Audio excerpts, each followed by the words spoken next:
Hello everyone, कैसे हैं आप लोग। आई होप सभी ठीक होंगे।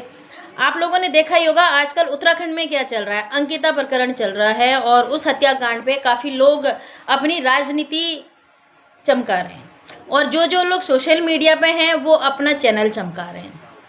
देखिए, मैं किसी के खिलाफ नहीं हूँ, ना मैं पहले थी, ना मैं आज हूँ और ना मैं आगे रहूँगी।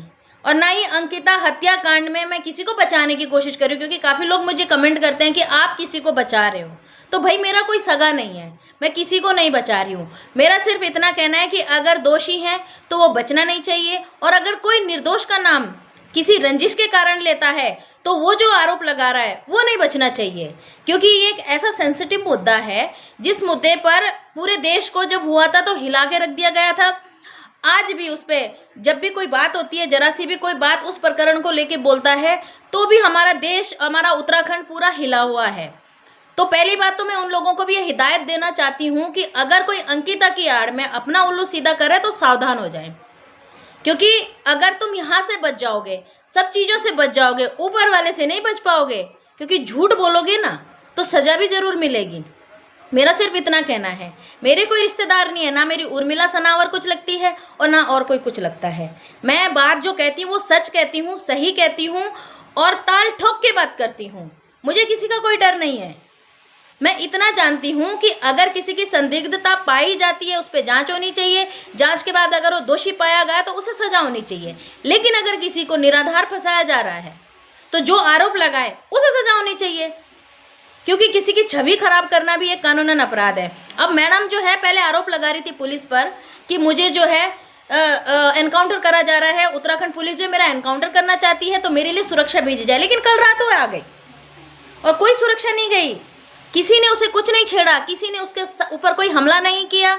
आराम से आई है, आराम से गई है। इस तरीके से उत्तराखंड को बदनाम करना ठीक नहीं है मैडम, क्योंकि उत्तराखंड खूनी नहीं है कि भाई तुम आओगी तो पुलिस वाले तुम्हें मारेंगे। अब जो जो लोग ये कहते हैं कि जांचें सही से नहीं हो रही, सीबीआई को दी जाए जांच, बिल्कुल कराइए। लेकिन मैं आप लोगों से सिर्फ इतना कहना चाहती हूँ कि सोशल मीडिया पे जजेस बनना बंद कर दें। आप लोगों को अगर लगता है कि जांच ठीक से नहीं हो रही है तो आप जिन जिन को दिक्कत है, ये जो जो लोग खोल के ला रहे हैं ना अपने अपने मोर्चों को, जो खड़े हो रहे हैं दरांती, ये वो सब, ये लोग अपनी एक टीम गठित करें और सरकार से ये रिक्वेस्ट करें कि जब भी पुलिस जांच करने जाए या सीबीआई या कोई भी जिसके पास भी जांच हो, हम साथ में आएंगे, ताकि बाद में ये आरोप ना लगा दो आप लोग ना कि पुलिस ने जो है गलत जांच करी। वैसे इस केस का जजमेंट भी मैंने पढ़ा। आजकल लोग जजमेंट भी बड़ा दिखा रहे हैं, कह रहे हैं पैरा नंबर 67 में ये देखिए ये लिखा है। अरे भाई, जब भी कोर्ट का 159 लगभग पेज का वो जजमेंट है, आप पूरा जजमेंट उसे पढ़िए, सिर्फ एक पैरा मत पढ़िए। और जब आप पूरा जजमेंट पढ़ेंगे तो आपकी समझ में आएगा कि जजमेंट में ऊपर क्या लिखा है, नीचे उसका कंक्लूजन क्या है। पैरा नंबर 67 ही मैं बता देती हूँ, जो ये लोग कह रहे हैं ना, मैं वही बता देती हूँ। उसमें ये लिखा है कि क्योंकि आरोप लगाया गया है कि किसी वीआईपी का नाम इसमें आया है, उसके लिए जो है अंकिता के दोस्त पुष्प का परीक्षण कराएगा। परीक्षण यानी कि उनका बयान कोर्ट में हुआ और नीचे उनके बयान दिए गए हैं। उसमें अंकिता और पुष्प की चैटिंग भी है। तो अंकिता उसको कहती है कि जो अंकित नाम का जो व्यक्ति है वो उसे फोर्स कर रहा था अनैतिक व्यापार के लिए। तो इस केस में जब इसमें एफआईआर दर्ज हुई थी उसमें ये धारा नहीं थी पहले, अनैतिक व्यापार वाली, फिर बाद में इस धारा को भी ऐड किया गया।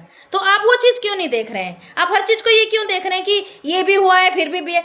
अरे भाई, जो दबाव बना रहे थे, जो ये गलत काम कर रहे थे, वो वही तीनों थे, उनके नाम आए हैं पूरे केस में और उनको उसके अनुसार जो उन पे एक्ट हैं, जो धाराएं लगी है, उसके अनुसार उनको सज़ा भी मिल चुकी है। खैर, मैं इतना नहीं समझा सकती आप लोगों को, क्योंकि इतना सामर्थ्य मेरे में नहीं है। भाई, आप अपने लीगल एडवाइज़र को जजमेंट पढ़ाइए तो सब पता चल जाएगा। लेकिन अगर किसी चौथे पाँचवें किसी भी व्यक्ति की अगर उसमें संदिग्धता पाई जाती है तो आप स्वतंत्र हैं, अपने वकील से बात करें या फिर सीधा हाई कोर्ट चले जाएँ। जिस भी कोर्ट में आप जाना चाहते हैं वहाँ जाएं, जिस थाने में जाना चाहते हैं वहाँ पे वो सबूत पुलिस को दें। और अगर आपको लगता है कि पुलिस जो है सबूतों को मिटा देगी तो आप वो सबूत कोर्ट में दे दें। कोर्ट से सबूत कहीं नहीं जाते हैं। तो आप ये चीज़ कर सकते हैं, लेकिन आप करेंगे नहीं, क्योंकि आप जो है सोशल मीडिया पे जजेस बनेंगे। तो मैं कहती हूँ कि किसी की मौत पर इतना रूमर फैलाने की ज़रूरत है नहीं, और जो ये औरत आपसे करवा रही है आप वही कर रहे हो। और ये औरत, मैं पहले भी कहती थी अब भी कहती थी, विश्वसनीय नहीं है। बाकी आप लोगों की मर्जी है, आपको रोड पे उतरना है, जैसे भी उतरना है। जांच फिर से हो रही है, सब कुछ हो रहा है। पुलिस ने भी कह दिया कि आपके पास जो जो सबूत है वो आकर के आप दे सकते हैं। बाकी मैं सिर्फ इतना ही कहना चाहूँगी इसके बारे में। Thank you so much.